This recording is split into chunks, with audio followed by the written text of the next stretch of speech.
Les nouvelles technologies sont très présentes depuis quelques temps, mais pour moi, et à ce qu'on voit ici dans les dossiers, ce n'est qu'un facilitateur de commettre les différentes infractions qui existaient déjà. On n'a pas attendu la loi de 2000 pour poursuivre tout ce qui est harcèlement, menace, la calomnie ou la diffamation.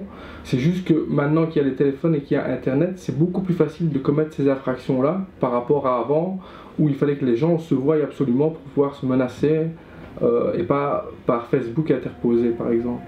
La loi de 2000 n'ajoute que 3 infractions particulières à informatique. Vous savez ce qu'on appelle la fraude informatique. C'est le fait de rentrer dans un système informatique pour changer les informations. Donc si par exemple on arrivera à changer les résultats d'un examen scolaire par exemple, donc ça c'est un faux.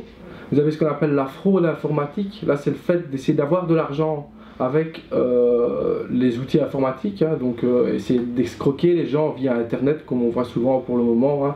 Vous mettez une annonce, on essaie de vous contacter pour vous dire, bah voilà, il faut payer les frais, et ainsi de suite.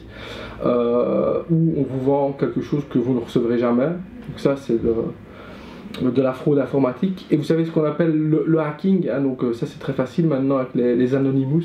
Donc ça c'est le fait de s'introduire uniquement, il n'y a pas spécialement de vouloir voler de l'information ou de vouloir avoir de l'argent, c'est s'introduire dans le système informatique alors qu'on n'a pas le droit. Pour tout le reste, l'outil informatique et le téléphone ne sont utilisés que pour commettre des infractions classiques. Alors ces infractions existent bel et bien et sont poursuivables dans le chef aussi des jeunes. La différence entre un majeur et un mineur, c'est qu'à l'égard d'un majeur, on demandera une peine d'emprisonnement.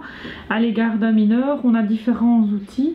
On peut effectivement envoyer une simple lettre d'avertissement. On peut effectivement aussi faire un rappel à la loi ou par le biais du magistrat ou par le biais du criminologue.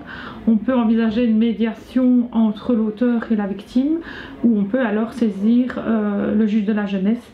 Et dans les cas les plus graves, on peut en arriver à un placement du mineur pour les faits qu'il a commis.